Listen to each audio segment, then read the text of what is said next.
In this particular discussion, we are going to try to make several additions to our original text, which we think will convey some new dimensions of meaning to our basic problem.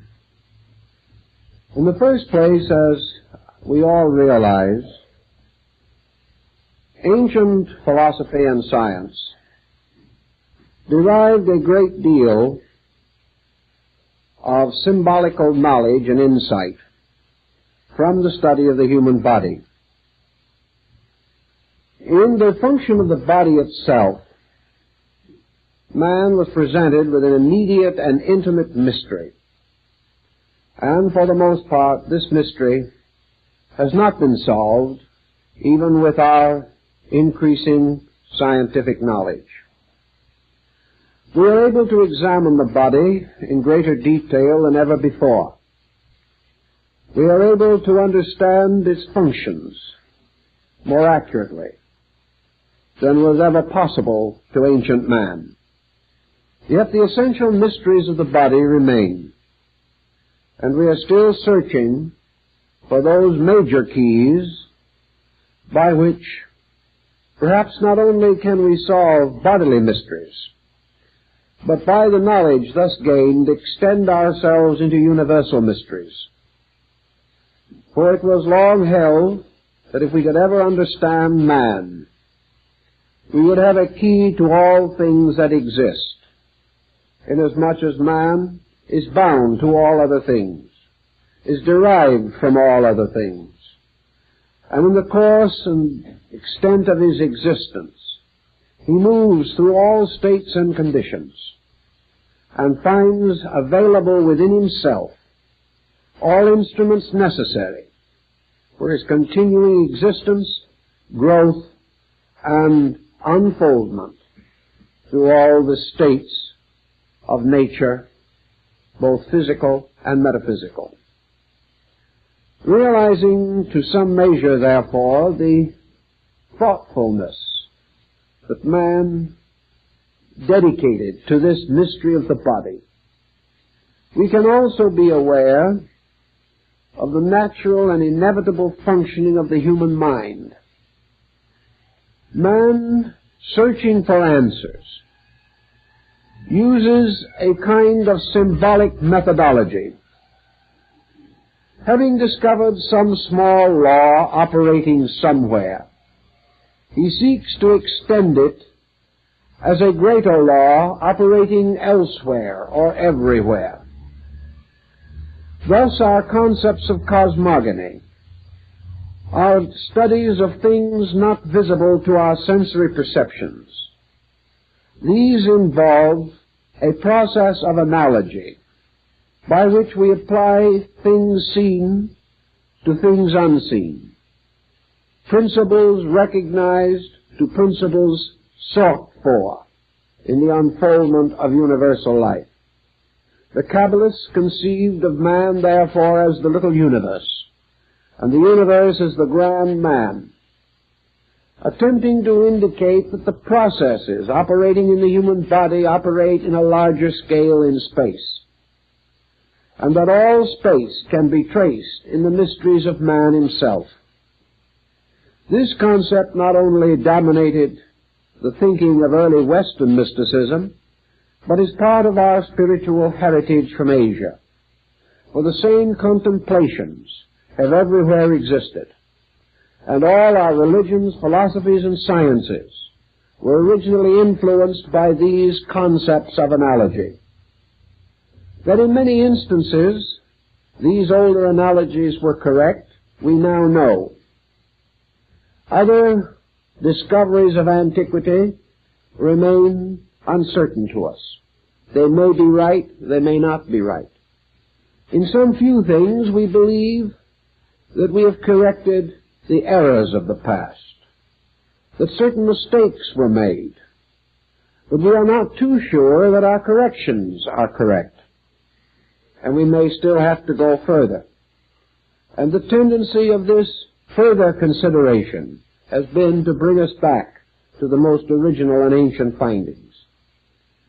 Thus there seems to be in man a faculty of truth perception, of truth realization, and that which man can actually reason out, prove to be reasonable. Later generations will probably prove to be factual. For reason is an instrument of fact-finding, just as surely as any technical instrument or mechanical device of the modern laboratory.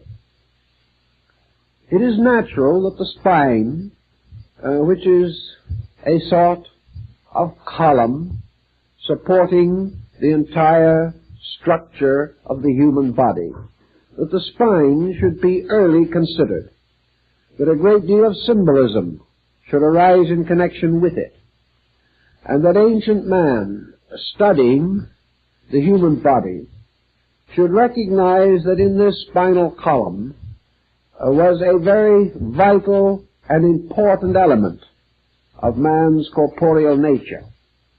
That in mysterious way this spinal column was a kind of magic wand, a rod, a staff, upon which the body was required or naturally inclined to lean. It was also that by means of which man's upright posture was assured. And it was interesting to recognize that this tall column of bones should support upon its upper end the mystery of the skull, that part of man which seemed to be like a heavenly globe standing upon the height of a column in a strange wilderness of physical tissue and structure.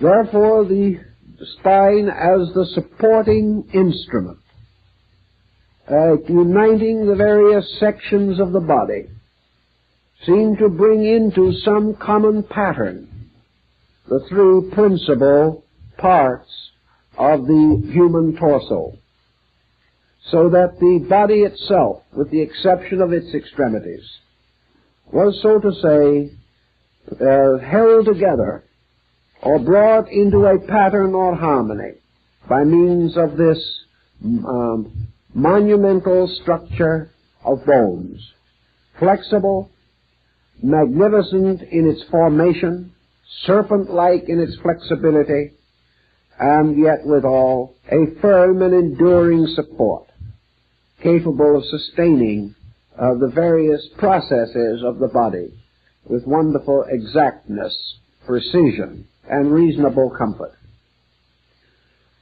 It was interesting to these ancient people that this spinal mystery seemed to bring into harmony the three principal parts of the human torso, namely the cranial, or the contents of the skull, the thoracic, or the contents of the chest, and the abdominal, or the contents of the abdominal cavity. These three cavities, so to say, filled with their vital organs and absolutely necessary to the function and consistent development of man, were anciently associated with cosmogony. And Dr. Robert Flood, the famous Rosicrucian mystic of the early 17th century, believed that he found in the structure of the body and its internal organization the source of Dante's mysterious worlds as set forth in the Divine Comedy.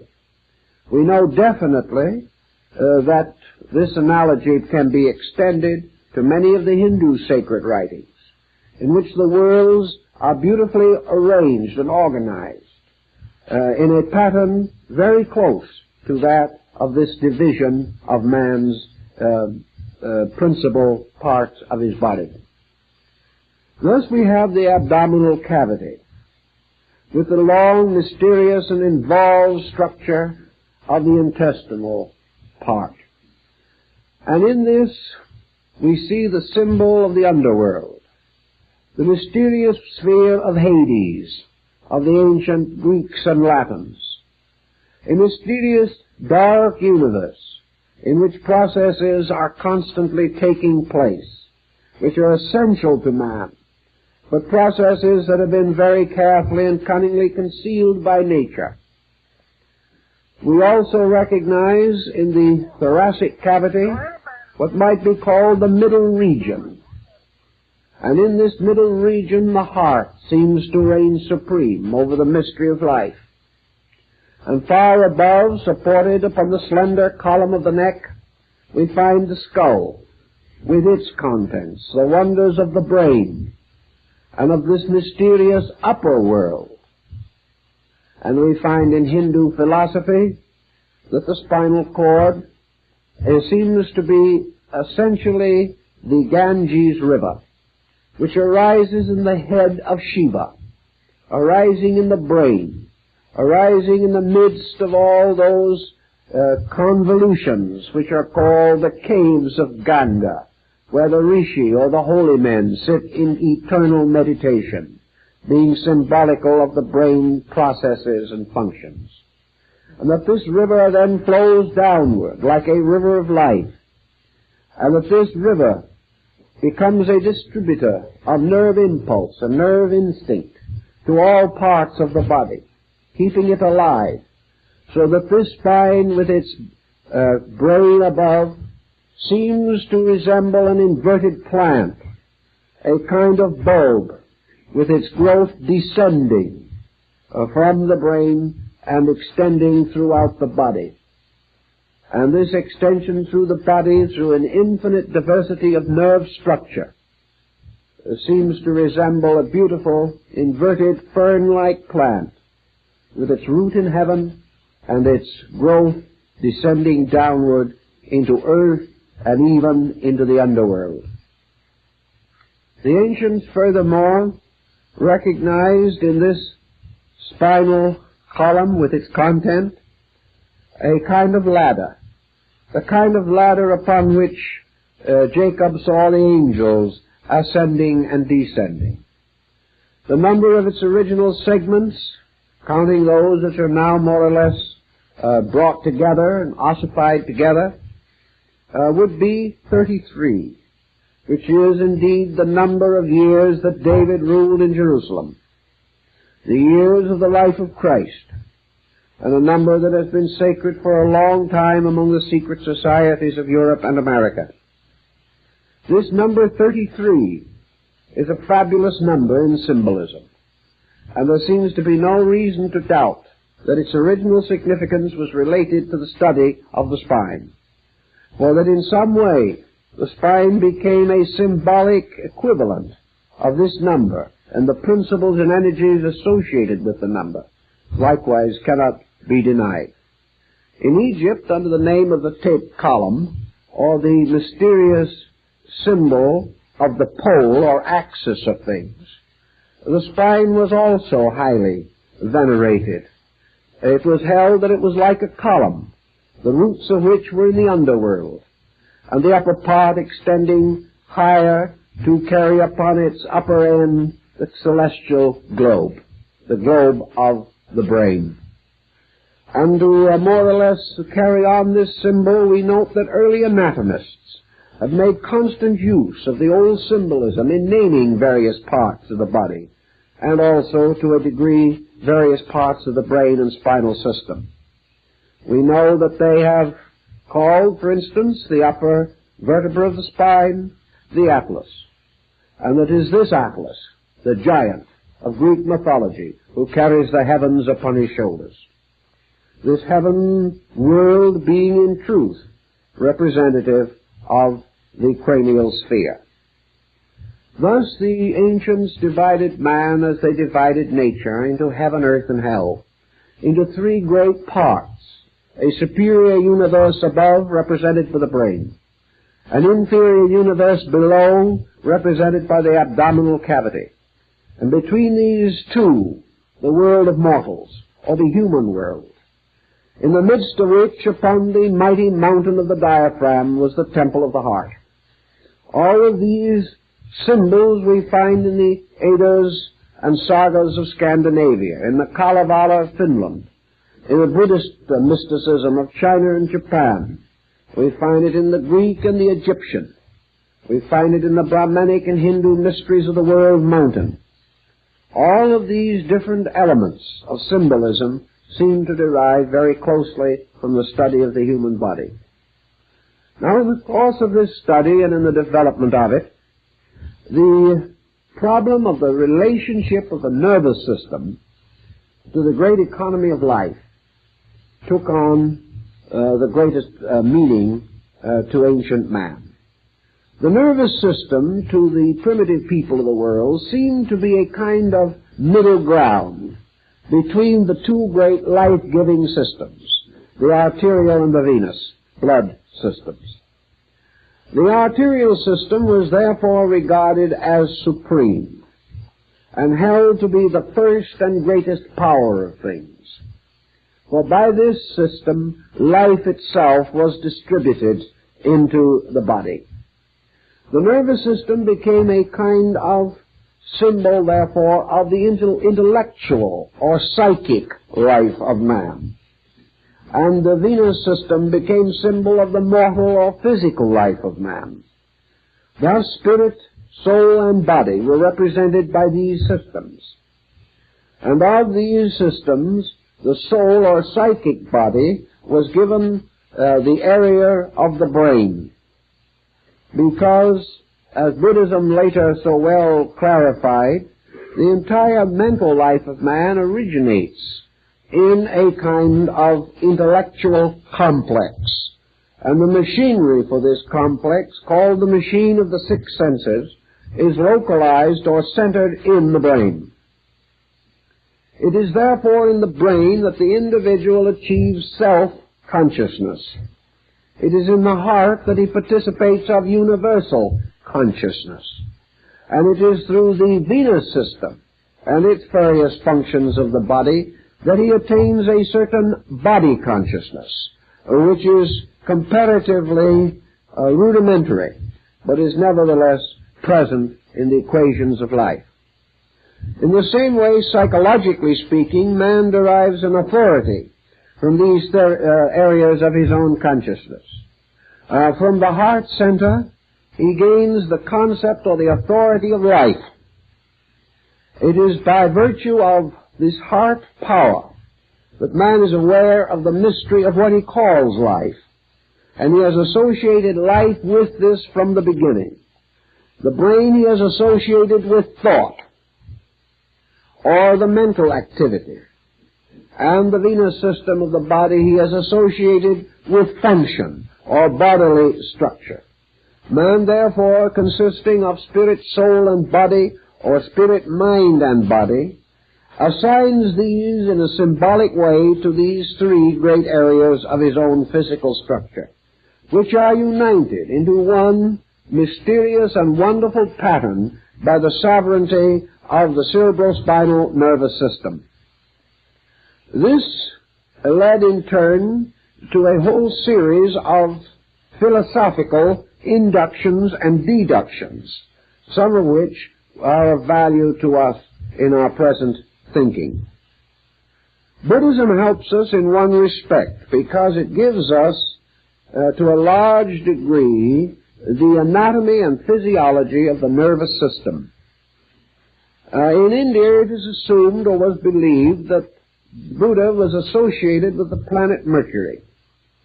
And it is this, in turn, which primitive Western man always associated with the nervous system. The nervous system involves not only the physical sensitivity to nerve action and reaction, but it involves the entire sensory existence of man. This sensory existence of man brings into focus another interesting belief of the ancients, which we have mentioned in the book, but which I would like to enlarge upon a little more. Namely, that the entire nervous system of the body is an extension of the nervous structure of the brain itself. Therefore, that there is a mental or nervous image of the whole body in the brain. And the brain process is, first of all, achieved within a brain body. and that this in turn is extended into the physical body itself. In other words, there is an archetypal man in the brain. There is an archetypal mental being in the mind itself. And man's mental life is lived in the mind, not in the body. It is only by an extension, a series of reflexes, a process of induction, that the mental life of the individual is communicated to the body itself. The instruments by means of which this communication may be achieved are the two branches of the nervous system, the cerebral, spinal, and the autonomic. These become the instruments for the extension of man's mental life into body. But man's mental life is essentially lived in the mind.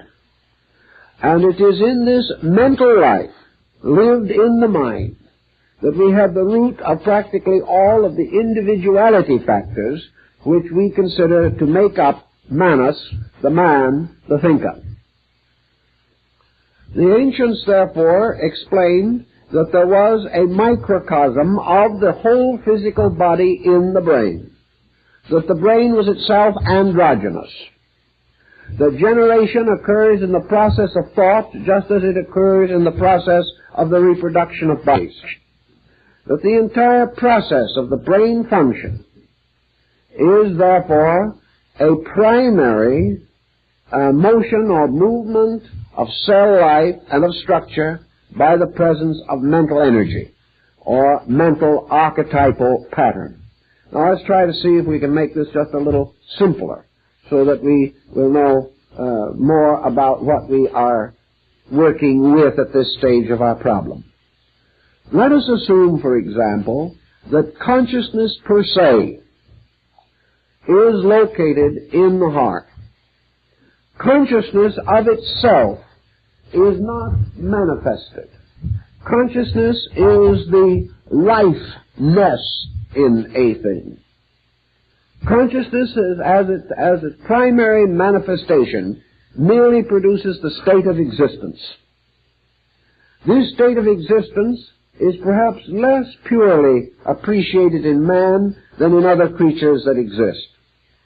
But consciousness is, in its true sense, an essence, or a nature of being itself, a nature not self-knowing, not self-understanding, as we term these things, but conscious because of a factor which we say is the factor of immediate action. In other words, there is no delay or no drag in the process of the function of consciousness. Consciousness is unconditioned. It is unlimited and unrestricted. Therefore, it does not have to manifest in a conditioned way. And an unconditioned manifestation of consciousness is pure life. A life in which all of the elements of conditioned existence exist, but are not present. In life, condition exists in its own root, or essential substance or seed, but not in a conditioned state. A creature, therefore, with a heart life may be said to have a condition of consciousness similar to what Buddha describes as nirvana. It is the extinction of all particular or all attribute functioning. It is merely the state of being. A being which does not define its own nature. A being which does not affirm or deny anything.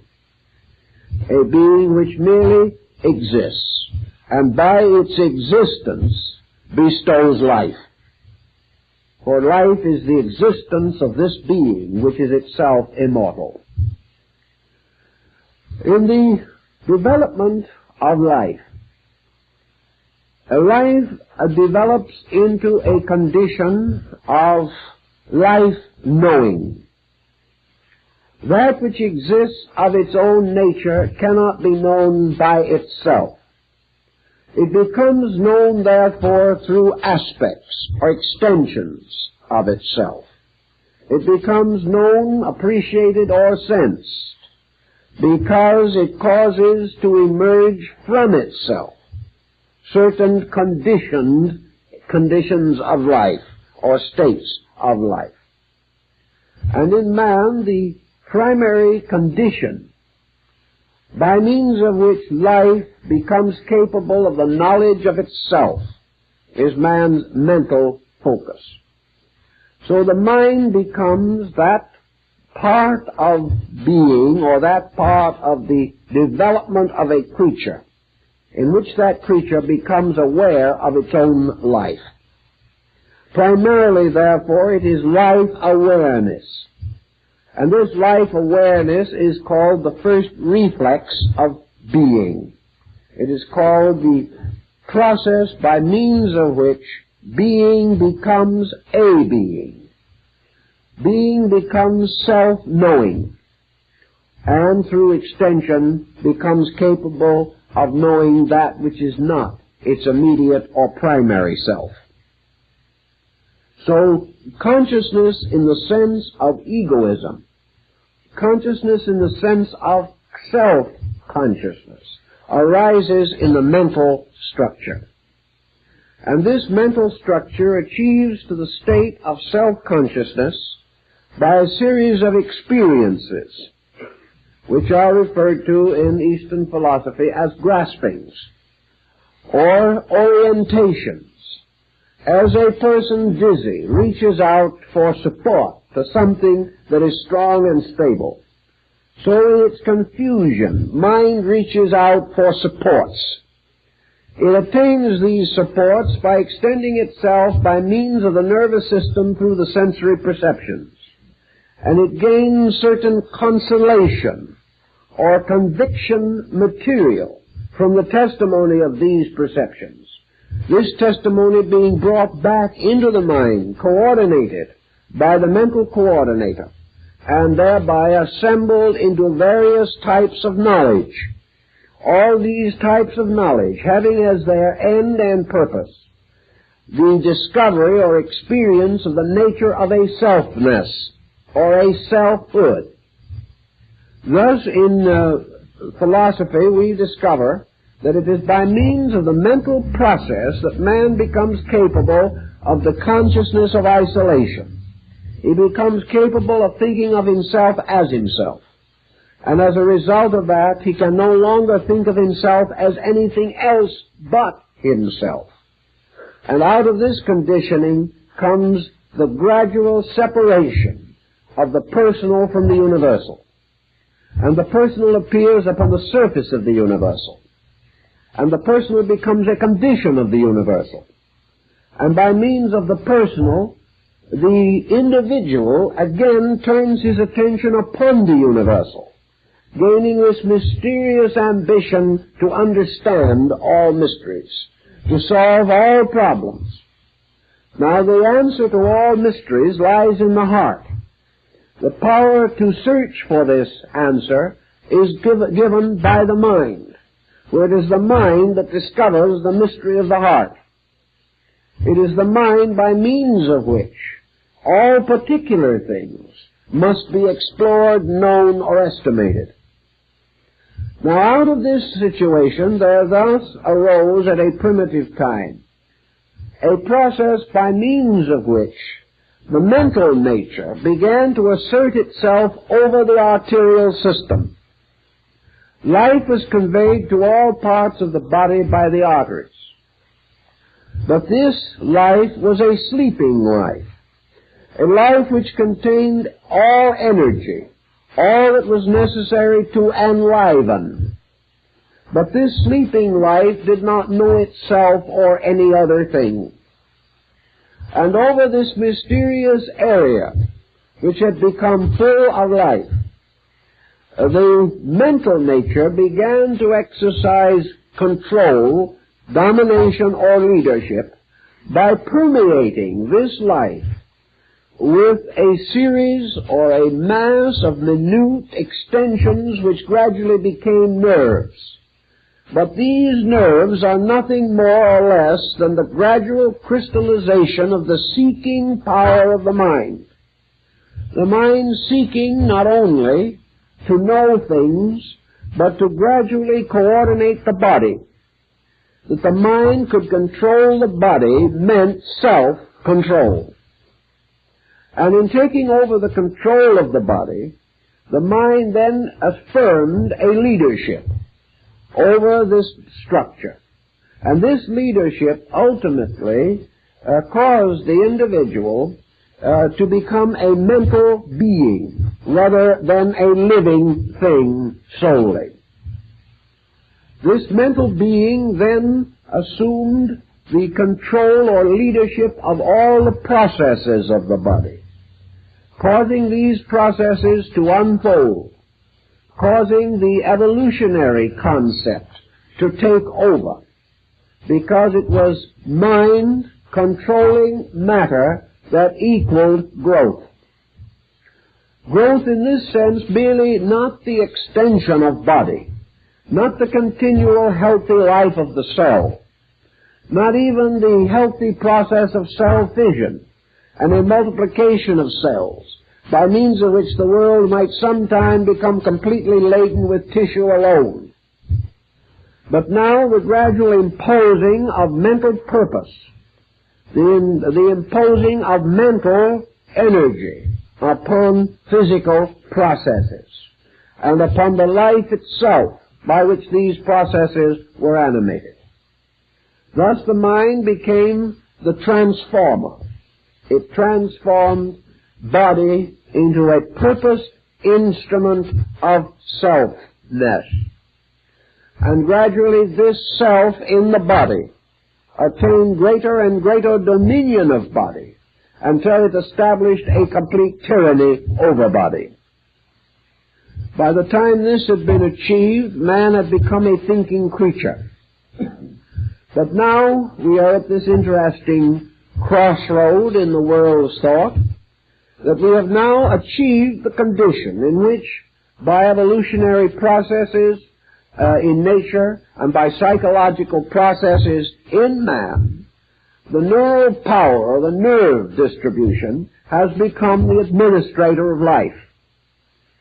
It is therefore in the nervous system now that we must seek the solution to most of life's mysteries. It is in the nervous system also we must find the cause of most of life's misfortunes. It is in the nervous system also that we must search for life's meanings, life's goals, life's purposes. We must also seek in the processes of the laws governing the development of neural energy and its distribution to discover the rules by means of which mind does administer matter, either correctly or incorrectly. We thus find man today, as the ancients rather assumed him to be, a creature largely composed of mind and the mind physical symbolism, the nervous system. We find that the nervous system has permeated practically all parts of human structure. That as a result of this structure is becoming increasingly sensitive and immediately responsive. And by this process, whether we realize it or not, the entire body is being changed into mind. Mind is gradually becoming the substance of man. And the so-called arterial or physical system of man is becoming more and more an energizer of mind. And the vital substances of the body are being channeled ever more continuously to the use of the mental agent. Now this sounds as though we were progressing in some direction or another.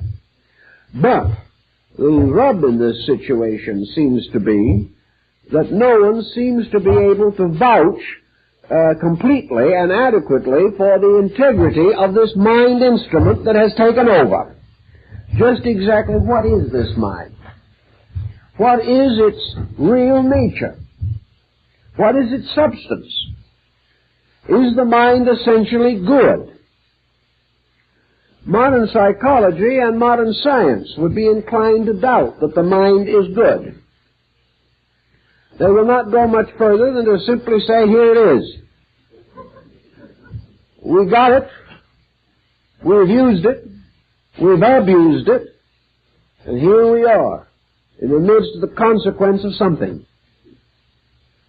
Also, we suddenly discover that practically all human beings are trusting their destinies to an instrument called the mind, without knowing where it came from, what it is trying to do, whether it is selfish or unselfish, right or wrong, whether it is capable of factuality or not, whether we can depend upon its advice or cannot depend upon it, whether it is an arbitrary despot or an instrument of universal destiny, we do not know.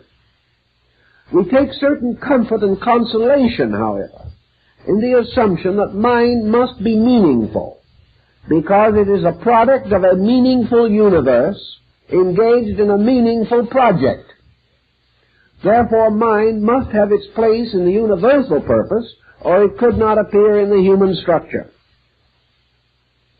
For all intents and purposes, however, man has discovered that the mind, by its very nature, derives a large part of its knowledge, or a large part of its basic reasoning materials, as a result of the testimonies of the nerve sensory perceptions.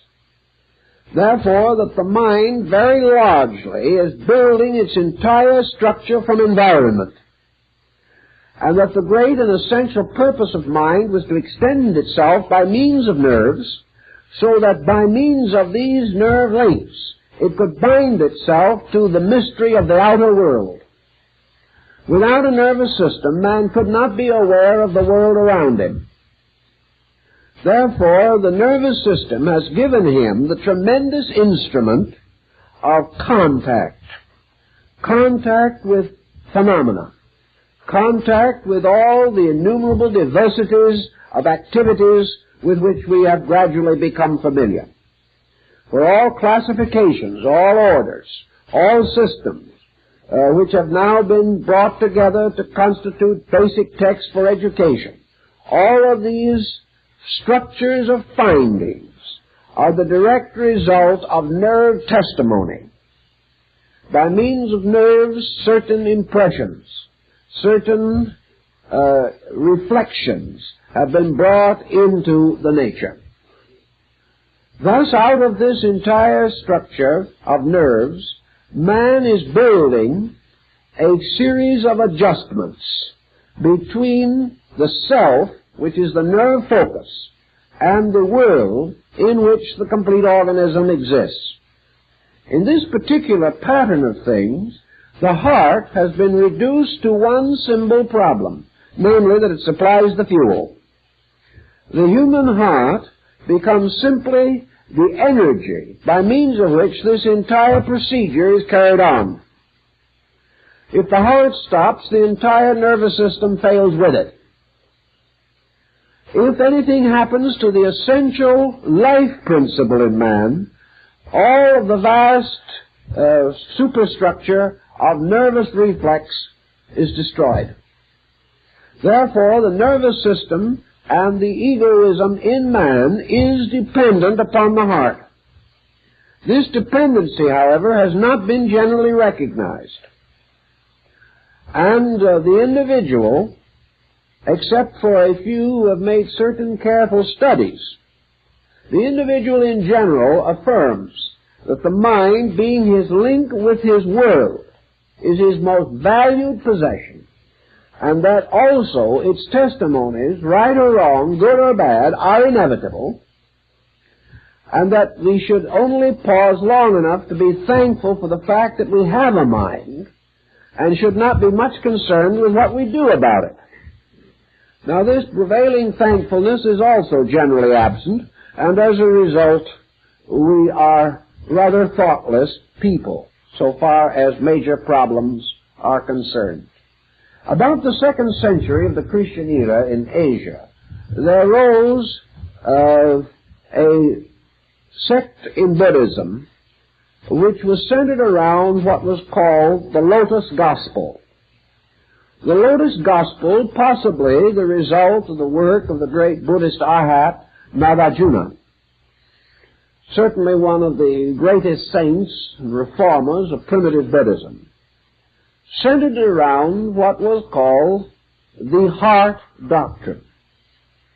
The fact that the truth of things must be attained by restoring the sovereignty of life to the heart. Now, the Bible gives us much the same thing. As a man thinketh in his heart, so is he.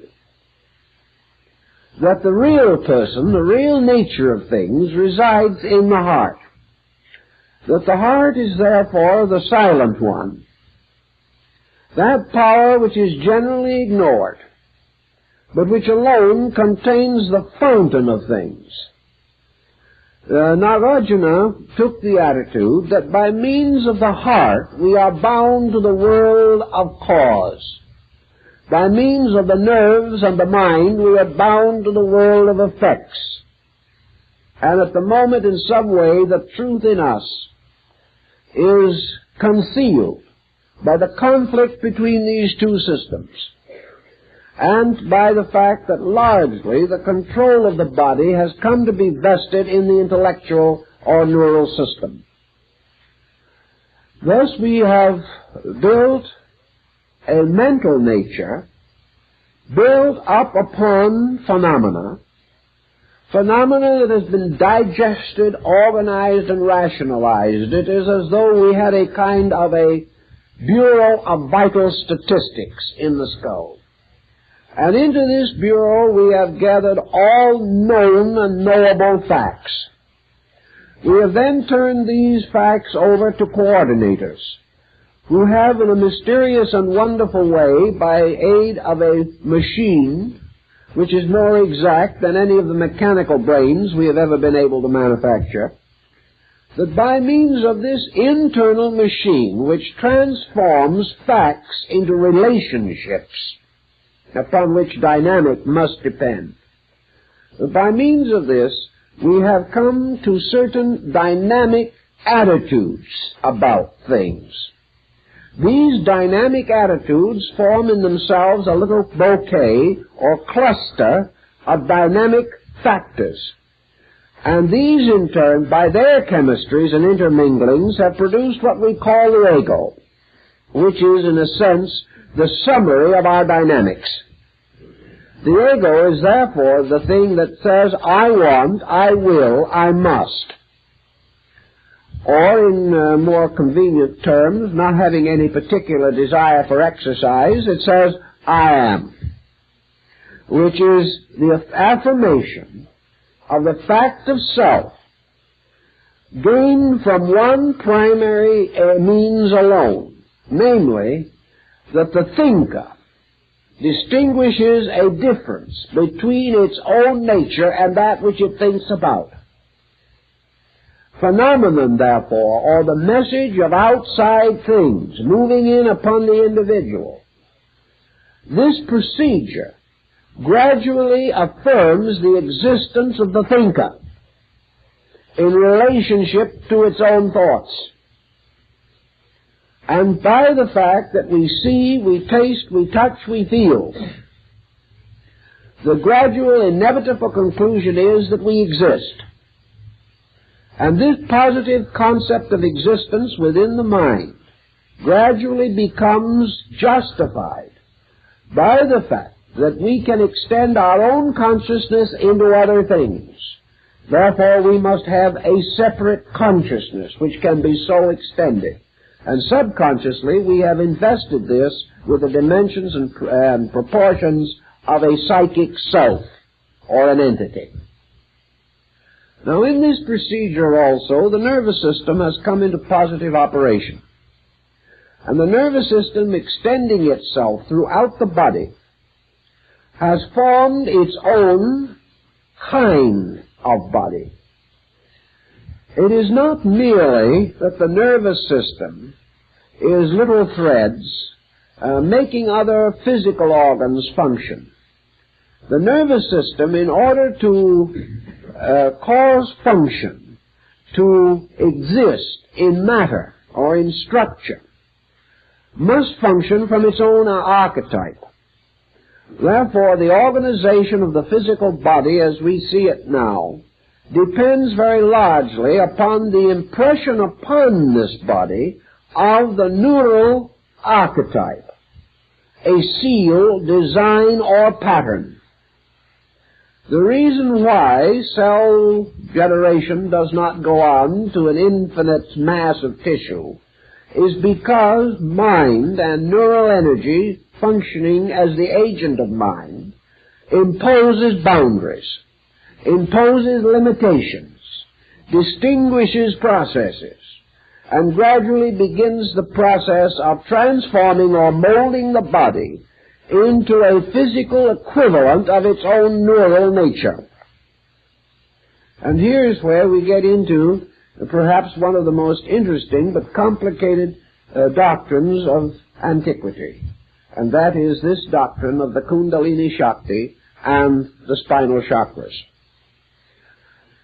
Let us then try to understand this a little better, because actually there isn't too much available on this particular problem. We would assume that the various schools of Asiatic philosophy, particularly the Yoga and the Tantra, which were closely associated with this doctrine, would be in common accord about it. But they are not. There are many branches and schools and systems and subdivisions of thought relating to the entire Kundalini mystery, even in Asia.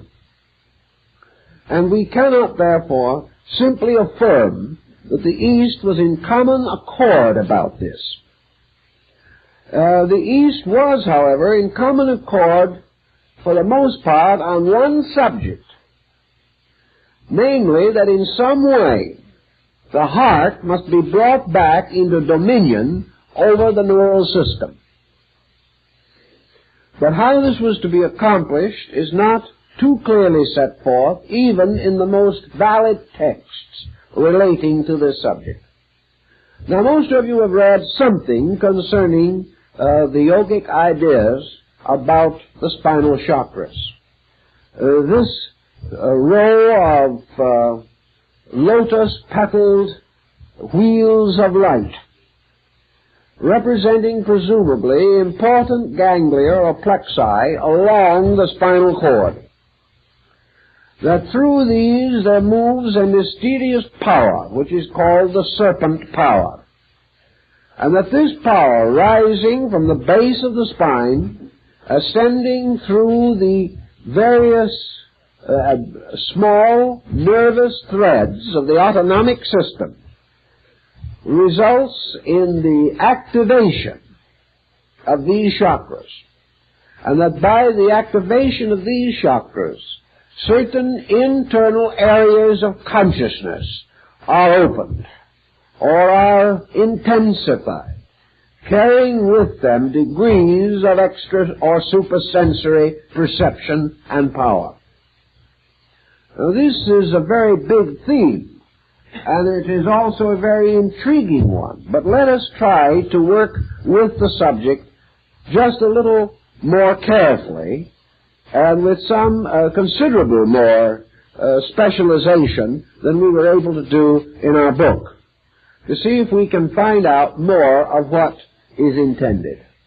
In almost all works, in fact all works, dealing with the chakras, these are represented in one way or another by symbolic figures.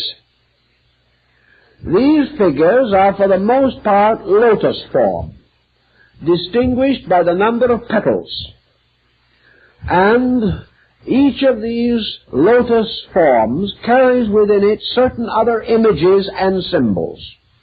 And on each of the lotus petals are various letters of the ancient Sanskrit. Letters representing ideas, tones, energies, values of one kind or another, with which these chakras are specifically identified.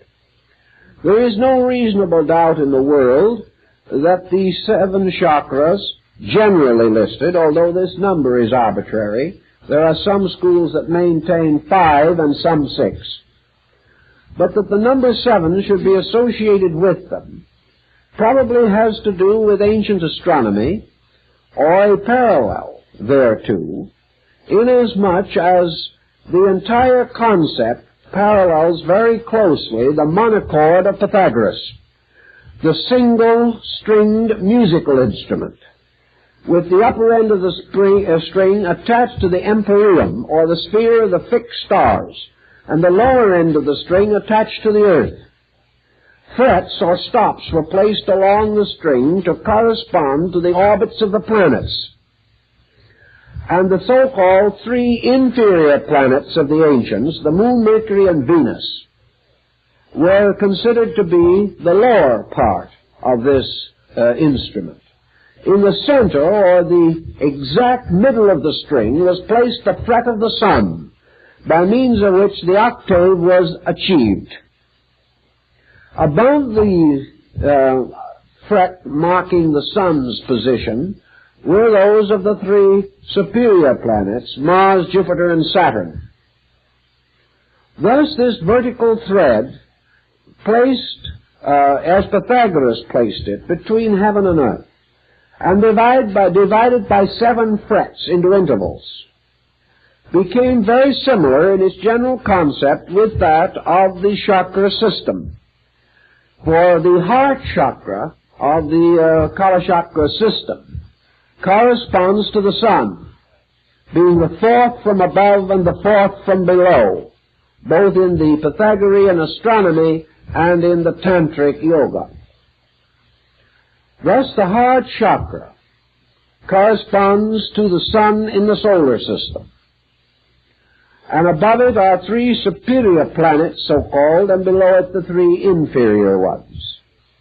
In both systems also the distribution of the planets in relationship to meaning and in the significance of the chakras.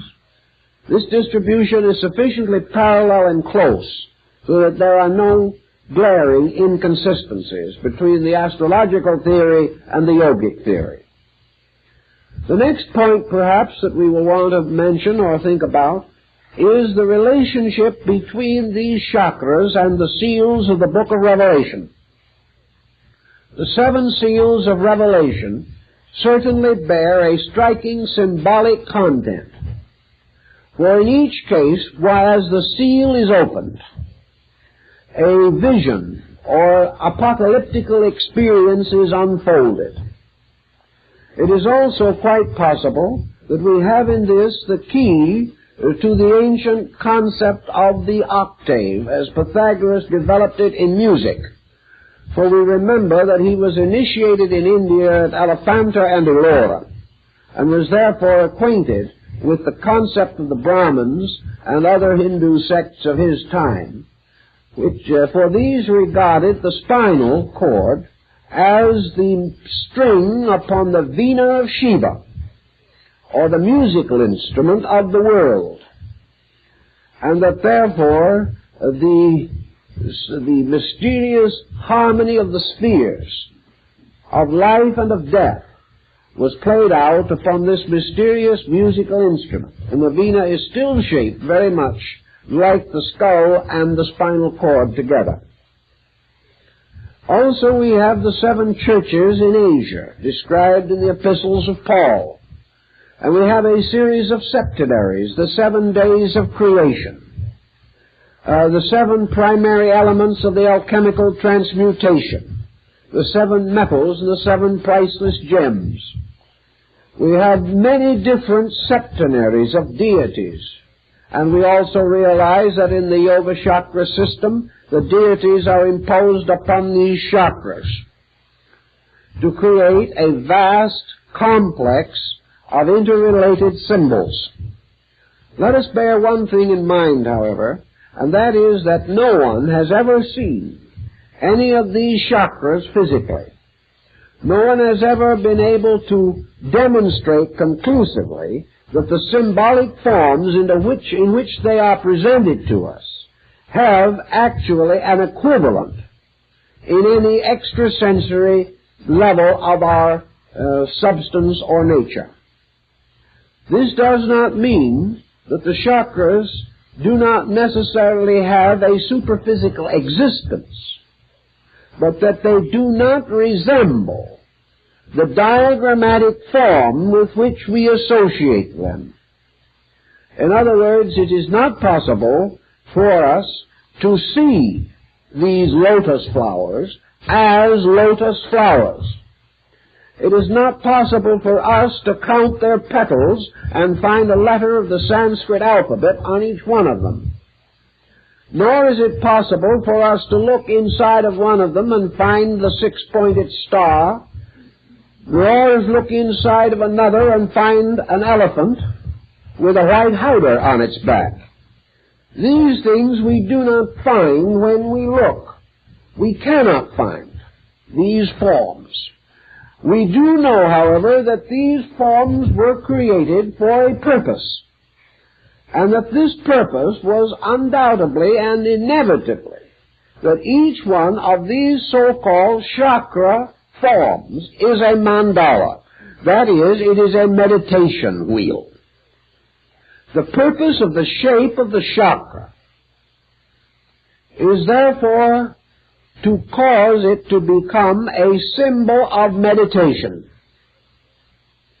And it is meditation upon the symbol and the meaning of that symbol and the gradual internal experience of that symbol which is believed and held to be responsible for the opening of that particular chakra.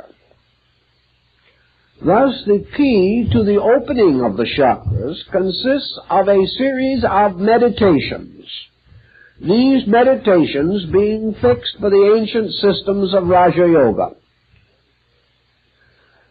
Also, it was held that if any method was used in the effort to unfold these chakras contrary to their rules, or that inadequate or incorrect techniques were used, a very serious detriment would result. That the individual would come into a very desperate situation. Now, actually, I think this particular phase of the subject has been a little exaggerated. And most of those who are thoroughly aware of Tantra are in agreement with this point. For the simple and single reason that the accidental or inadequate or incorrect development of these chakras is virtually impossible. In other words, it is almost inconceivable that a person unacquainted with the entire doctrine could cause these chakras to be agitated or affected in any appreciable way. Now this takes the next point into consideration. Where are the chakras? The chakras were held to be in juxtaposition to a series of important centers of the human spine. That these chakras are therefore related intimately with certain gangliated areas, and that the contemplation of them was intended to be directed toward the areas in which they existed. The higher school of Tantra, however, makes a very interesting statement which we made in the book years ago, but did not greatly extend. Namely, that the chakras are actually all of them in the brain. And that what we call the spinal chakras are the reflexes of the brain chakras in the mirror of mind. That the neural system carries the reflexes into various parts of the body, but that the chakras themselves are in the 7 primary caves of the brain. Why do the Tantra say this? Why? For a very simple reason, namely that the entire chakra concept is mental. The entire procedure is mind influencing mind. The entire engendering of the theory and the working out of the theory is a phenomenon within the field of mental energy. In order, therefore, we will say, to meditate upon the chakra, it must be conceived of mentally. It cannot be regarded as an organ which can be examined by persons of all beliefs. While it's a little inconvenient, perhaps, to examine your liver just as a casual procedure, still it is perfectly possible for us to know the approximate shape and size of livers by autopsy and dissection, or by the very excellent models now made in Germany and, I believe, soon to be released from Japan, bearing upon this phase of the subject. In other words, any physical structure can be explored, can be examined, its size, shape, substance, and materials estimated with reasonable accuracy. Such is not true of the chakras. The chakras can be explored only by mind, can be visualized only by mental concentration, can be known and experienced only by mental reflex.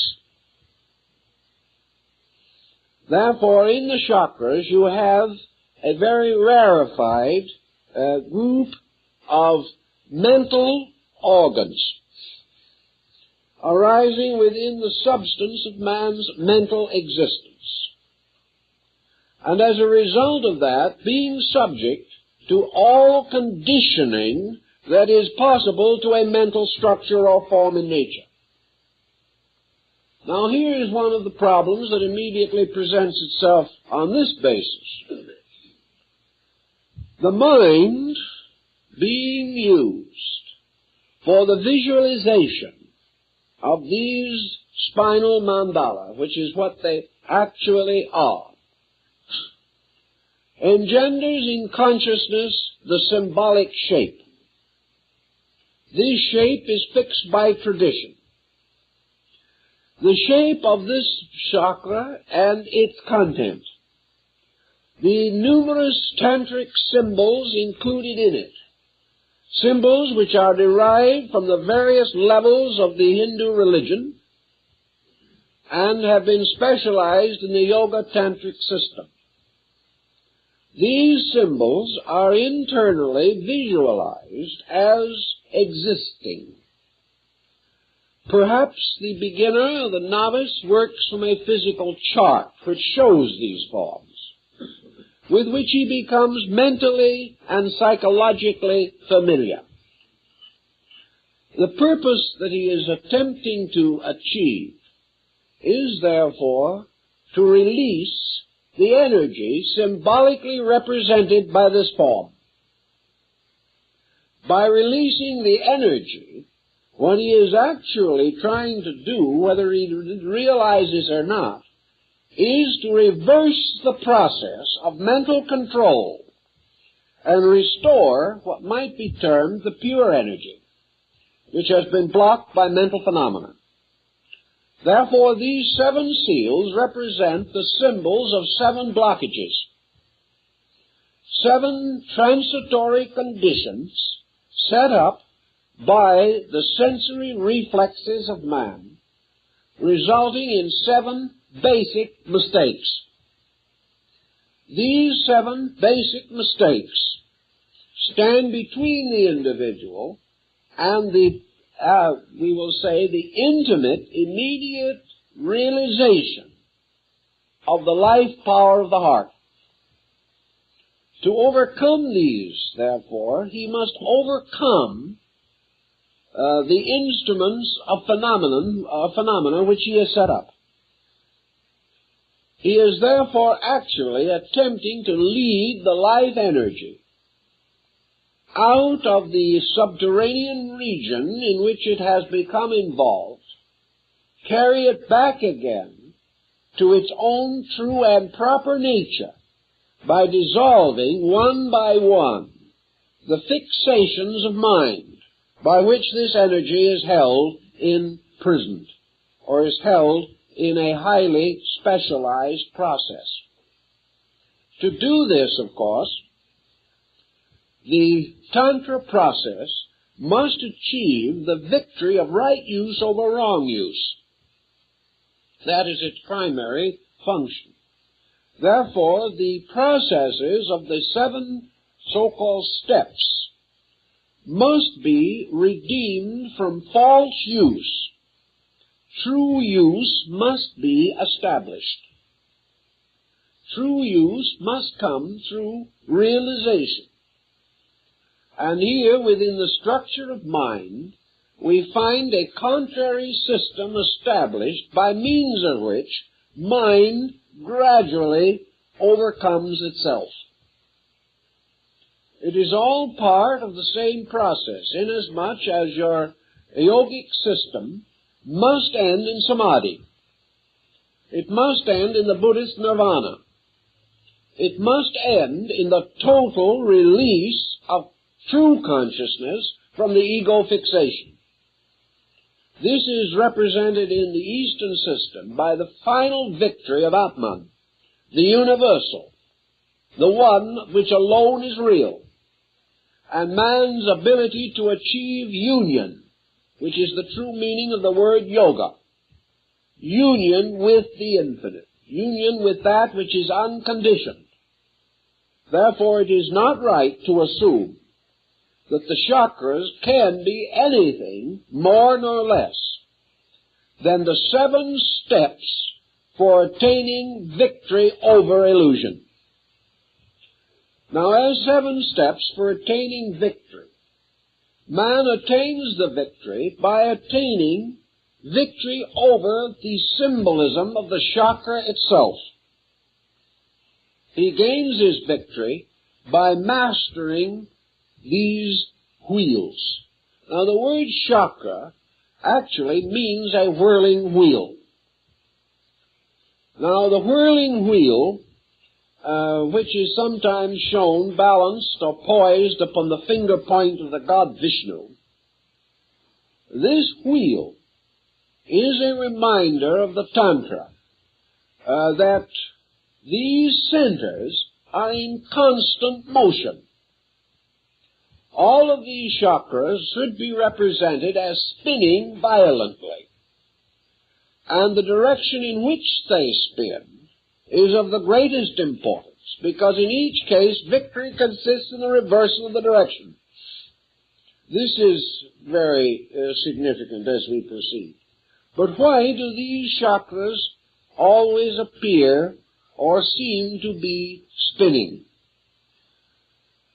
The answer is that in the condition of man, all of the so-called aspects of mental energy are in constant motion. There is no stability in the mental energy. It is continually in movement. It is continually in conflict. It is continually contradicting itself. And these chakras represent conditions which are constantly in alternation within their own structure. Like the wheel of fortune that goes round, and where it stops nobody knows. It is the same as the ancient wheel of fortune represented in Egypt and in Greece and in medieval mythology, which later appeared also upon the tarot cards or the tarot deck. The wheel in which 4 figures are fastened to the rim, and as one figure falls, another rises. And when that figure in turn falls, the one that was low rises again. It is this endless turning of the wheel, the turning of the Buddhist prayer wheel, the turning constantly of the alternation of the nidanas, or the conditions of existence, constantly spinning. All conditions, therefore, spin upon the axis of illusion, and there can be no permanence, reality, or fixedness in them. The purpose of the concept seems to lie in the fact that in the 7 states of mental existence represented by the chakras, there can be no fixedness. There can be nothing that is truly so, nothing that is inevitably not so, nothing that is finally good, nothing that is ultimately bad. These are only sequences of conditions. And the conditions themselves are what are called dependencies. Each condition is dependent upon the previous for its own existence, and that which is subsequent is dependent upon that which precedes it. Thus the wheel goes continuously. And in all of the chakra areas, the motion of the wheel was the ancient symbol of instability. That everything is movable in the universe except the axis. The mysterious, invisible center upon which the wheel turns alone is immovable. And in the Kala Chakra system, the axis of the wheel is actually the heart.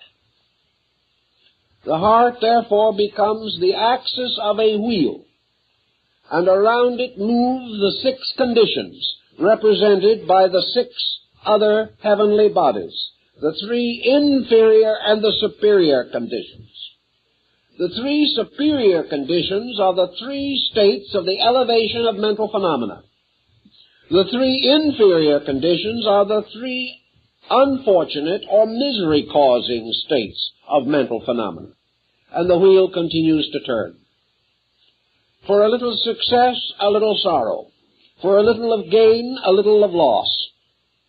For greatness of hope, a moderation of despair. All things moving continuously upon instability. And in the midst of this, the lord of instability, the mind itself. Yet man has nothing else with which to conquer mind but mind. He has no way of achieving mastery. The heart cannot give him particulars. The heart cannot instruct him in this or in that. The heart, therefore, cannot wage war with mind, because it has none of the objective instruments by means of which mind has created not only its wonderful neural structure, but the ancient symbol of this, the spider in its web. For the nervous system is the great web with which the spider has spun its existence. In this system, or symbolism, therefore, we have these chakra points, which represent, therefore, the central patterns, the archetypes of 7 conditions, by means of which the unconditioned, or that which is true, is obscured. The mind has 7 patterns upon which it operates. These, we might say, are like the notes of a musical scale. The mind ascends through 7 steps or stages, moving from the infinitely personal to the infinitely impersonal. And the victory of mind over mind is in a mysterious way the only victory which man can achieve, inasmuch as the mind is his militant instrument. The mind is the mysterious power by means of which the error of the mind itself can be discovered. Thus, as the mind has been shown to produce logic, to destroy that which is illogical, mind has produced reason to overcome that which is unreasonable, always remembering that the mind also generated the illogical, which it later had to correct, and also was the source of the unreasonable, over which it ultimately had to gain a victory. And always remembering that the reasonable of today will probably be the unreasonable of tomorrow, and that no degree of mental attainment which man can achieve can be other than the victory of a new mind over an old one, or the victory of today's thinking over yesterday's thinking. The mind can therefore battle only itself. It can have a victory only over itself. It can make a fool of nothing but itself. And actually, It is the only power that we have by means of which man can lead himself out of the maze of mind. And the old mystics, being well aware of this fact, then created a rather stable pattern to lure the mind away from its own negations, to conquer step by step the primary fallacies of the mind, to achieve ultimately the overcoming of the ultimate fallacy of the mind, which is the fallacy of selfness. This in itself must lead then to that which is beyond self, that is the Atman, or the reconstruction of man's relationship to the concept of self, so that self is no longer the personal being, but the universal being, and that allegiance is transferred from the will of the individual to the silent will of space itself. As we know that the end of yoga is union through liberation, we can only safely assume that the steps of yoga are steps toward liberation by the mind overcoming its own previous fixations. These fixations being due largely to the symbolic testimony of the senses. Therefore, one of the sensory perceptions is associated with each of the chakras. And the victory over that testimony of the senses achieves ultimately the victory over the error or the false premise which this has set up in the mental equipment of the individual. On this basis, therefore, it can be quite definitely pointed out that the true chakras are in the mind.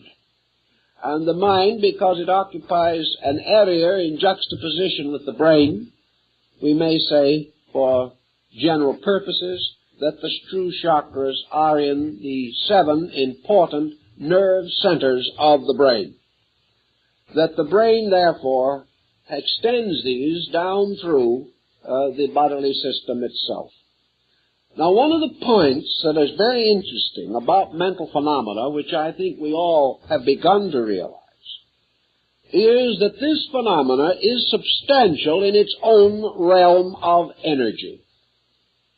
We can see this mysterious fur-like nervous emanation which comes around the body of man, so that also inwardly, when seen from the level of neural vitality, the whole body is a glowing network of nerves. These nerves have their own light and light color in themselves. And they have very much the color which we most commonly associate with nervous energy, and that is a yellow or luminous golden color. Seen, therefore, from the level of nervous energy itself, by extrasensory perception, the entire body is a glowing mass of this yellow light. Now, the sensory perceptions arose from the structure of organs. The arterial structure of organs became in turn the archetype for the neural structure of sensory perceptions. Therefore, the vital organs of the body are also associated with our nervous organs, which are the chakra centers, which correspond to the physical organs of the body. Thus, as the nervous complex develops, as the individual becomes more and more involved in the development of his highly structured nervous system, we perceive a structural development within the nervous nature itself. And we find emerging in the nerve field of the human body, when seen as luminosity, that there are these so-called 7 fountains of constantly pulsing nerve energy, and that these 7 fountains represent the principal divisions into which nerve energy can be divided. These again result in a psychological situation, because the nerve energy being septenary, the upper three parts of the septenary, constituting the higher nerve energy, we generally term today as mental energy. The lower three parts we then also consider to be nervous emotional energy. And the middle point corresponding to the sun, the fourth from each end in this septenary, the sun itself, represents the pure energy of the nervous system. Thus, the nervous system is polarized. And the problem that psychology works with in its effort to understand the situation is that there is a mental nervous energy and an emotional nervous energy. These are both out of equilibrium. And the only thing that is in true equilibrium is pure nervous energy itself, which corresponds to the heart, as being the center or balance of the neural field. Nervous energy, as we function with it in the body, has to have a kind of link with matter, a link which corresponds very closely in relation to the arterial venous system with the lymphatic system. And we have to have the equivalent of the nerve lymphatic. This nerve lymphatic has to function in two ways. One, it has to unite the two principal nervous systems, which correspond to the two principal systems of blood. It has to link the cerebrospinal and the autonomic processes, which are merely two directions of nerve energy. Also, both parts of the nervous field, the total nervous field, must be linked with the physical body by a series of binders. For the nerve energy cannot affect matter or a material physical structure unless there is a link by means of which these two are related together. Now, the link that is known to antiquity, the classical link between these two, is a kind of magnetic field which partakes somewhat of the nature of nerve energy and somewhat of the nature of matter. We have to have a structure which corresponds with the mysterious ether or akasha of the ancients. This is the fluid mist, the airy water, the subtle matter, the agent which carries within itself the power to link the two opposites. It must therefore lie between them. And in this we have what the old alchemists and the medieval Rosicrucians referred to as the etheric binder. This etheric binder was sufficiently subtle to take into itself nerve energy, and sufficiently gross to be able to communicate this nerve energy to matter. It formed the bridge, a kind of antis carana between these two fields of existence. So wherever nerve functions in body, nerve force, moving through nerve structure into body, there has to be these links. The nerve energy itself is one thing, the nerve tube through which it passes is another. The nervous energy is one substance, the tube is another. Thus, the channel belongs to the body and the energy does not. And the energy must be channeled in this tube by means of the so-called etheric binder. The interesting thing that we now come to in connection with this situation is that the so-called etheric binder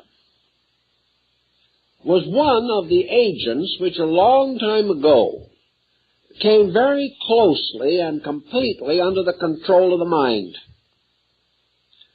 Thus, the etheric binder, or this mysterious magnetic field, comes under the dominion of thought.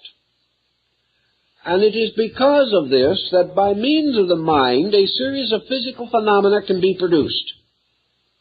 As for example, if you have the skill and the understanding, you can cause patches of color to appear on any part of the body by sending mental energy there by direct effort. You can also stop circulation in various parts of the body or stimulate it in the same way. And if you are gifted as a magnetic healer, you may be able to send sufficient of your own magnetic energy into another body to break up congestion or to stimulate function.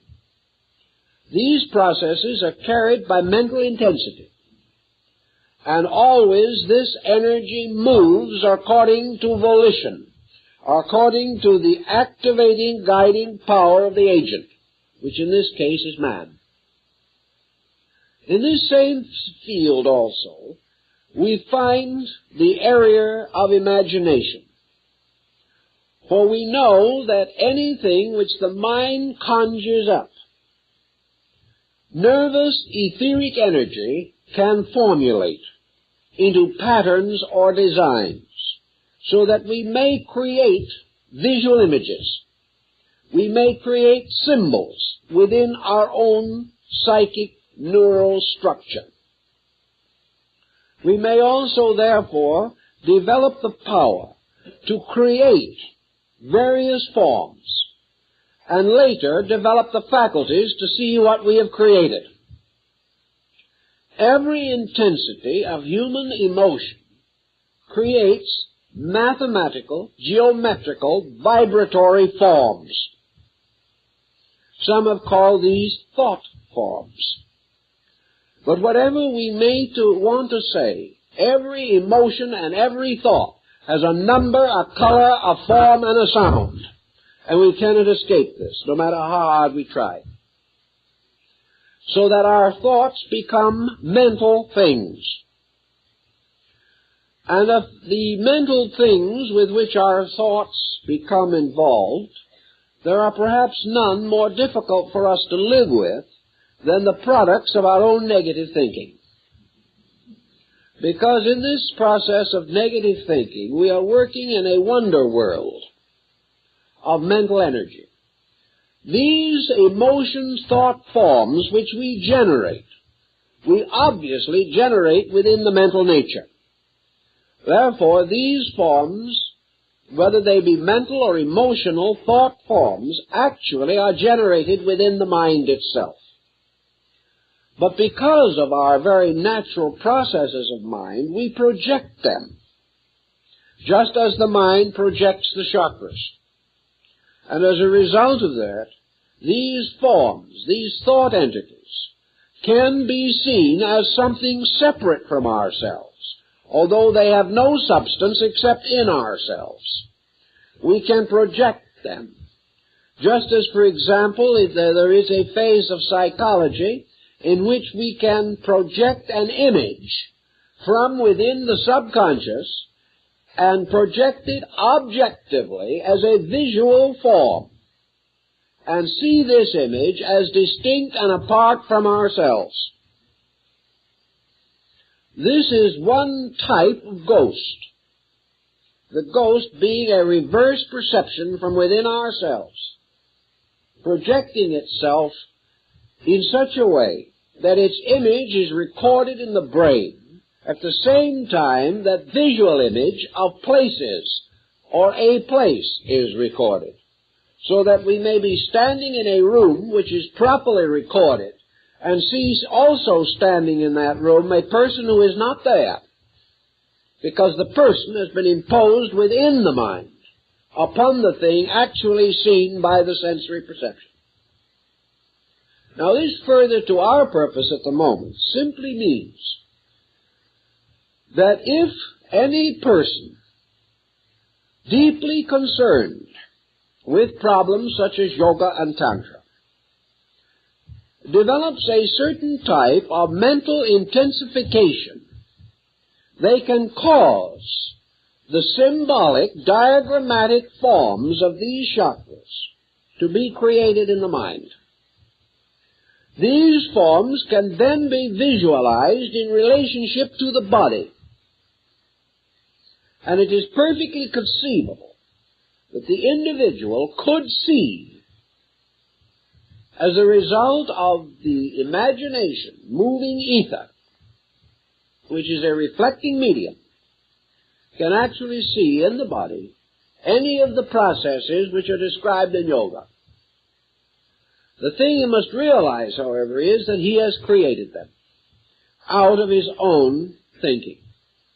This does not mean that the yoga processes are not true, but it does mean that these processes are not necessarily identical with our expectancy about them.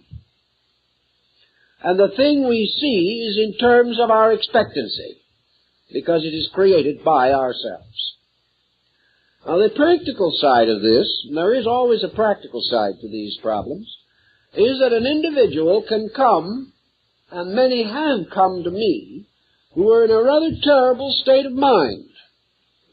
They had taken a half a dozen lessons in yoga from an outstanding exponent who disappeared soon after and was not seen again.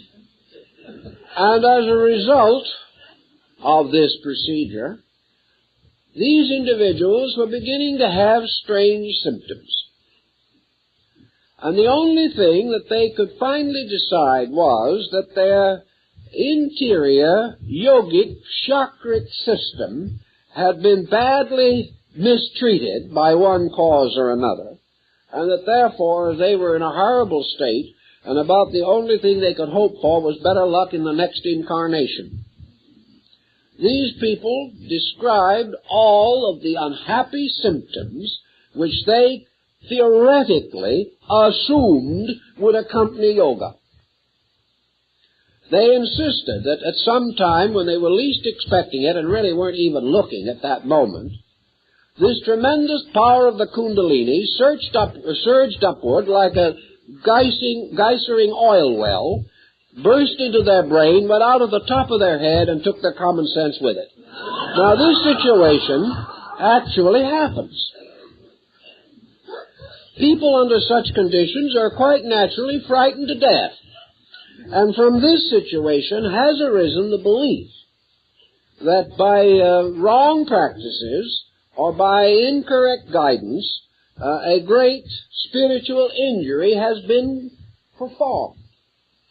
Under this kind of terror, and under the prevailing mental tyranny which would associate with it, lives have been completely wrecked and individuals have finally landed in hopeless mental breakdown and been confined in institutions.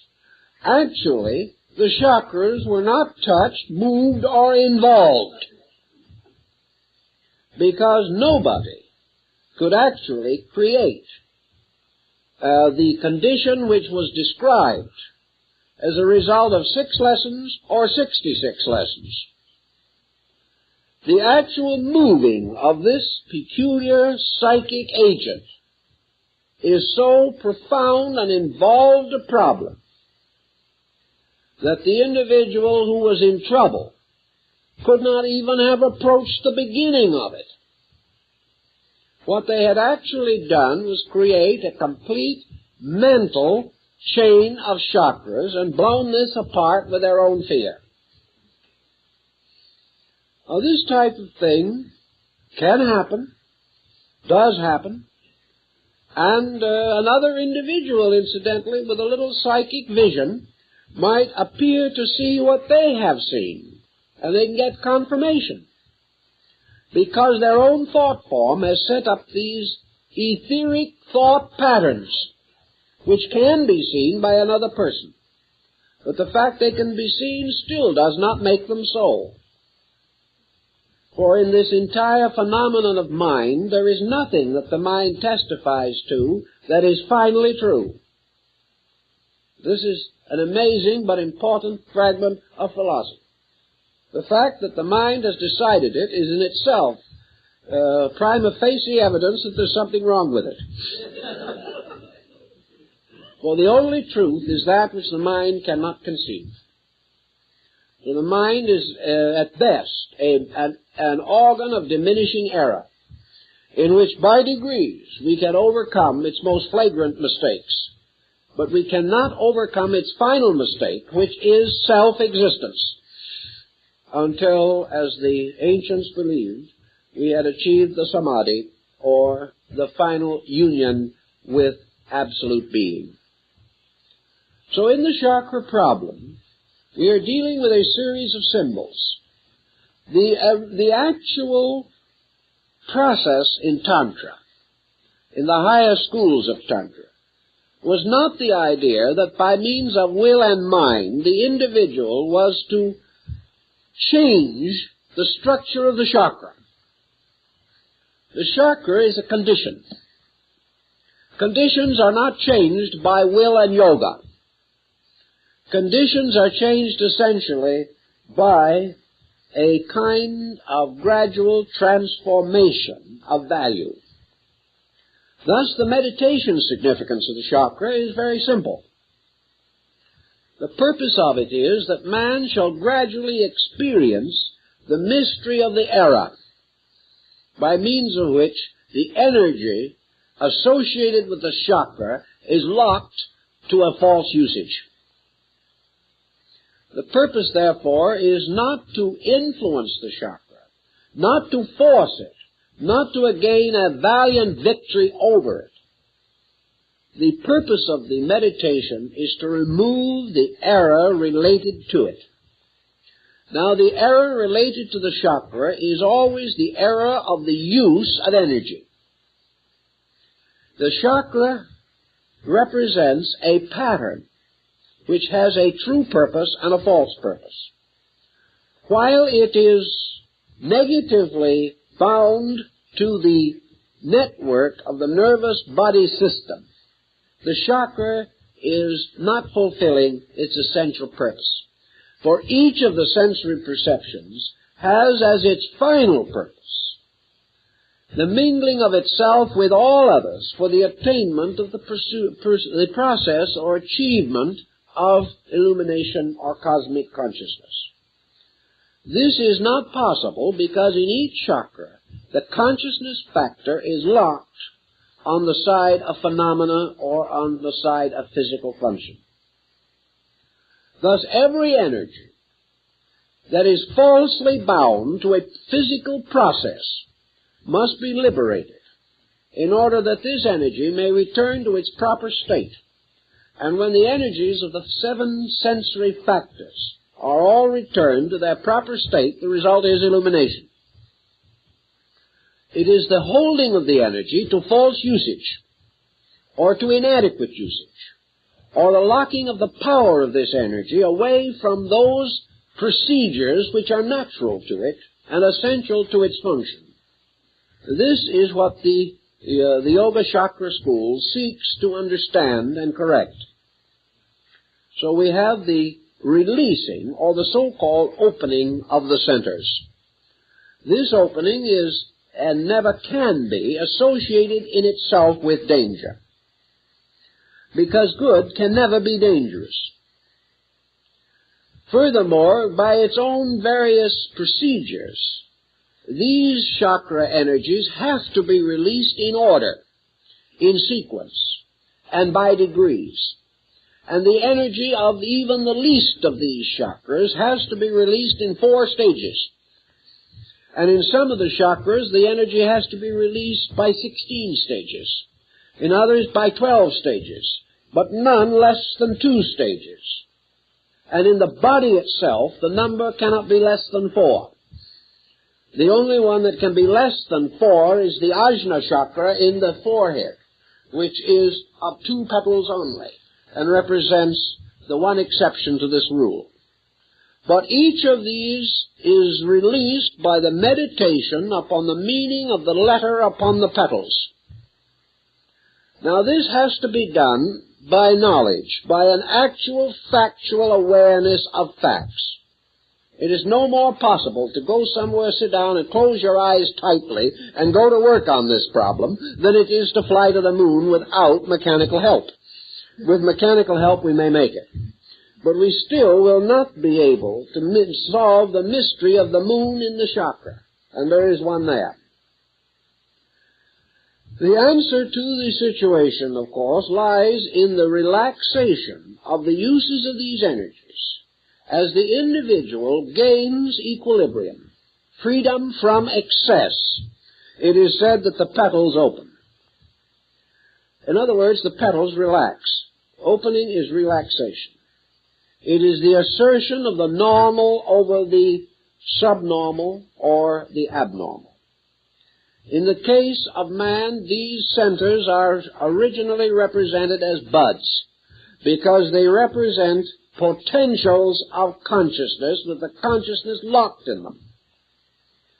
By the quietude of consciousness, the Kundalini, which is the symbol in man of the ascending power of the pure volition of Atman. The Kundalini or Kundalini is therefore the tracing of the path of true growth, as opposed to all apparent or seeming growth. It is the gradual rising of the pure essence of consciousness through conditions to its final unconditioned release. It is the gradual unfolding of those creative powers in man which must finally have their final victory over the mental complex of idea sensation. So the achievement consists in the same way as the various steps in all the disciplines of religion. There is almost certainly an analogy also between the idea that man had that there were originally 7 important religions, and that these religions are in turn associated with the chakras.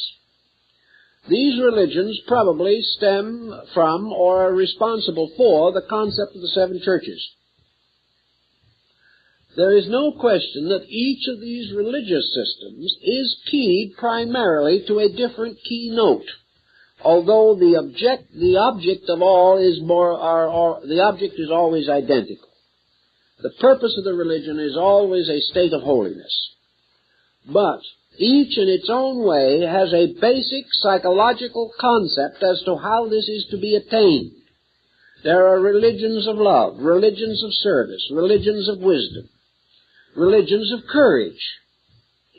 There are religions which teach positive doctrines and others which seem to teach negative doctrines.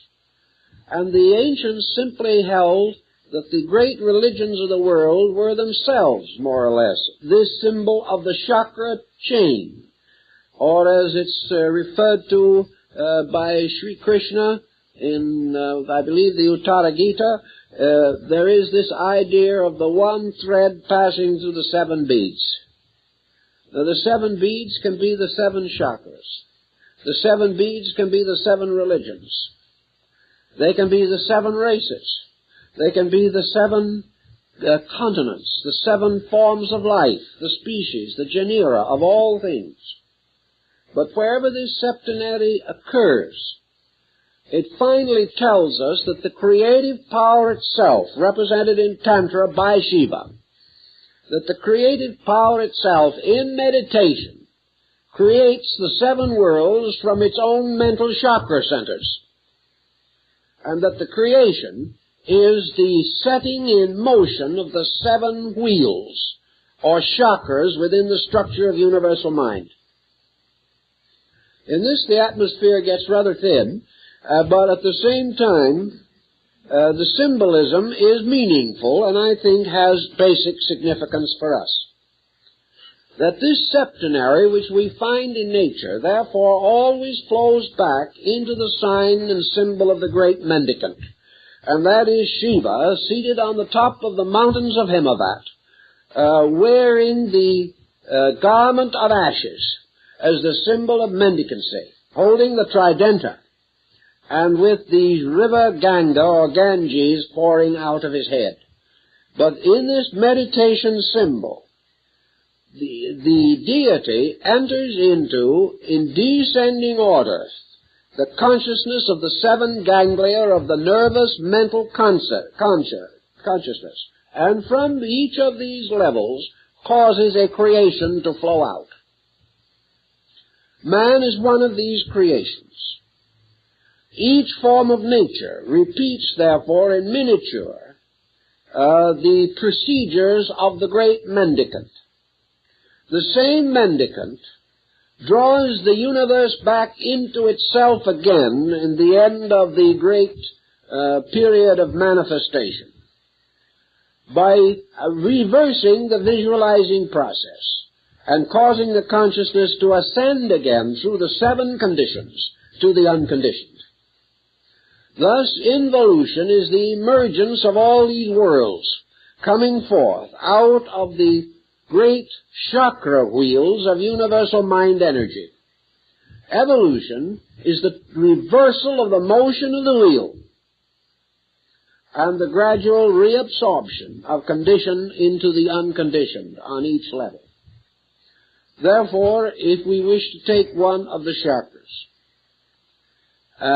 let us, for instance, take the heart chakra, for example, which apparently is the chakra that was of the greatest significance in the Pure Land Gospel of Buddha. In this chakra, we have the concept, therefore, of the radiant power represented by the Buddha Amitabha, seated in the midst of this great lotus. And these deities are always lotus-throned. And these lotus thrones are the chakra in each case. But is seated in the midst of this lotus throne, and the victory of the heart as a victorious fact over the illusion of desire, which is its negative fact. The victory of compassion over passion. The victory of love over desire. The victory of release over possessiveness. The victory of love over hate. The victory of all things in their own nature, right, true or good, over their extensions, or their misinterpretations, or their confusions, as a result of the impact of external phenomena. The victory in each case is the restoration of the simple fact of the thing. Therefore, when from the heart chakra, which we have variously used in our functions, someone says, have a heart. Someone else says, he's kind-hearted. Another individual says, his heart is in the right place. These are tremendously dynamic statements. We never could imagine the heart being anywhere else, but anyway, it sounds good. Psychologically, we are now referring to the goodness of the heart. When the simple fact of the goodness of the heart achieves victory over the compromises which we make of affection, regard, friendship, in the concourse of daily life, when the heart becomes the seat of goodness, and this goodness gains victory over the illusion of compromise, we may then say that the heart chakra opens. The discipline by which it is achieved may involve the recognition of the chakra, the recognition of the unfolding of it. But the discipline is meaningless unless it is accompanied by a series of transformations of conduct, by which in fact and in action man's understanding is transformed from selfishness to selflessness, from egoism to non-egoism, from personal to universal. And when the transformations have occurred in the conduct and character of the individual, the ancients decided or revealed that this energy, which has been locked in misuse, now begins to flow out in its natural purpose. And the nature of this energy is therefore represented by the 12 petals of this flower. And with these petals opening, the victory of this consciousness over the 12 nidanas, which are the conditions of existence, which can all be solved by true love. The victory, therefore, of the chakra simply means that its energy is now devoted to solution rather than to confusion, and that by an experience of consciousness we have achieved the opening of this flower upon the mysterious rod, which we call the spine. This is the symbol of the blossoming of the rod of Joseph, and in the Tannhäuser legend, the blossoming of the staff of the penitent who is forgiven because his rod blossoms. And the blossoming upon the staff is, of course, the symbol of repentance, but most of all, it is the symbol of God's witness that this repentance is accepted,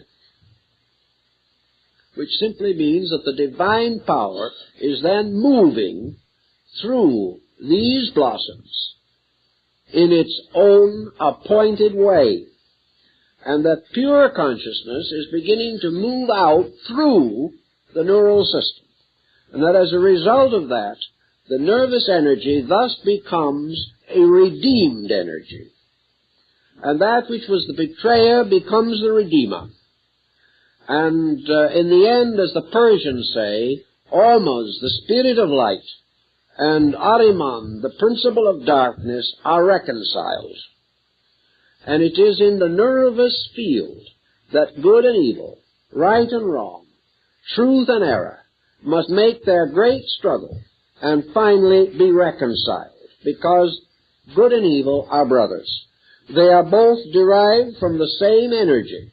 They are both supported by the same energy. But enlightenment releases this energy from evil and dedicates it to good. The wheels reverse their motion, and the Dharma chakra, or the wheel of the law that is forever turning, turns towards redemption rather than toward embodiment and toward the Dharma of unfulfilled personal desire. This, I think, perhaps will give us a little different concept of this, perhaps a little nearer to the teachings of the great essential Tantra, before it was disfigured by various adulterations of belief. In other words, before the mind took it over and ruined it. But to redeem it again, it is once more the victory of true consciousness over mental consciousness. And from this, the ultimate victory of silence over all sound. Because it is in the great heart chakra, I think, that Dr. Suzuki got consolation for his idea of a man or the Zen monk slapping his hands together and saying, "You hear the sound." And then the disciple says, "Yes." Now the master said, "Make a sound by slapping one hand together." And the disciple had a little trouble with that. But in the 12-petal chakra, according to the Tantric scripture, comes from this chakra, the heart chakra, the sound that is not caused by any two objects striking. This is one of the keys of the chakra. So in this we have this concept of pilgrimage, of shrines, of the pilgrim going along the path and stopping to pay tribute at the various shrines of his faith. And in each of these shrines making the offering of his life afresh to the principle represented by the enshrined power, or the enshrined deity. And by this mysterious journey, the individual therefore releases the true energy which he has from bondage to the mind and restores it again to the service of pure consciousness itself. Well, that's quite a little to think about. Maybe that'll do for tonight.